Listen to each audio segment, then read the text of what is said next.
Bonsoir à toutes et à tous, et voici ce qui fait l'actualité économique sur votre antenne. Au Nigeria, le taux de chômage a chuté de 4,3% au deuxième trimestre 2024 contre 5,3% le trimestre précédent. C'est ce qu'indiquent les données du Bureau national des statistiques.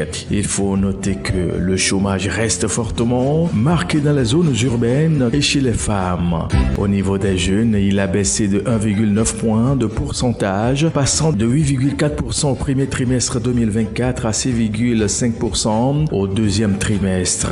Le taux de chômage chez des personnes qui ont un niveau universitaire est de 4,8% et 8,5% pour les personnes ayant fait des études secondaires du second cycle, 5,8% pour les personnes ayant un niveau d'enseignement secondaire du premier cycle et 2,8% pour les personnes qui n'ont fait que le primaire. Cette information intervient dans un contexte où le Nigeria fait face à d'importantes tensions sociales, exigeant une mise en œuvre effective du nouveau salaire minimum qui reste de son dinara, soit 41,45 $. Le Congrès du travail du Nigeria, la confédération syndicale du pays, a menacé de recourir à la grève le 1er décembre prochain.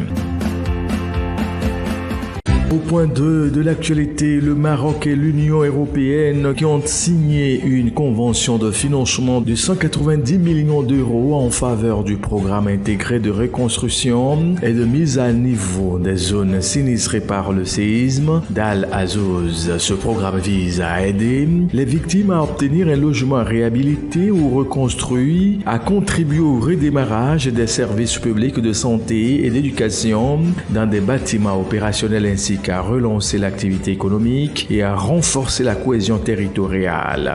À cet effet, la Banque européenne d'investissement a mis en place un prêt global de 1 milliard d'euros afin d'aider la reconstruction des infrastructures publiques dans les zones affectées.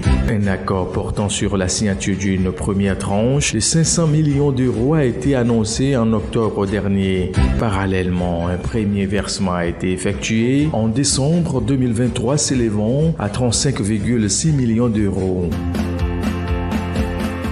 La Côte d'Ivoire a mobilisé 275 millions de francs CFA lors d'une adjudication de bons et obligations assimilables du Trésor organisée le mardi 26 novembre dernier, a annoncé Humo à titre. L'opération, qui portait sur un montant initial de 250 milliards de francs CFA répartis entre des titres de court terme et de long terme, a été largement souscrite. Le taux de couverture global a atteint 110%. Les rendements moyens pondérés pour les BAT s'établissent entre 5,54% et 5,94%, tandis que ceux des OAT à plus longue échéance varient de 6,56% à 7,63% selon les maturités. Cette émission intervient alors que la Côte d'Ivoire poursuit une stratégie active de mobilisation de ressources sur le marché régional pour financer ses projets de développement et honorer ses obligations financières. Au Sénégal, le prix d'achat de kilogrammes d'arachide auprès des producteurs est fixé à 305 francs CFA pour le compte de la campagne de commercialisation 2024-2025. C'est ce qu'a révélé le Premier ministre Ousmane Sonko le mardi 26 novembre dernier. Ce nouveau tarif fixé par le gouvernement affiche une hausse de 8,9%, soit 25 francs CFA de plus par rapport à celui qui était en vigueur au cours de la campagne précédente et signe une troisième année de hausse consécutive depuis la campagne 2022-2023. Il faut noter que le nouveau prix annoncé dépasse les attentes des acteurs de la filière. Selon les informations, le Comité national interprofessionnel de l'arachide, principale organisation faîtière de la filière, plaidait pour un tarif de 290 francs CFA le kilogramme d'arachide.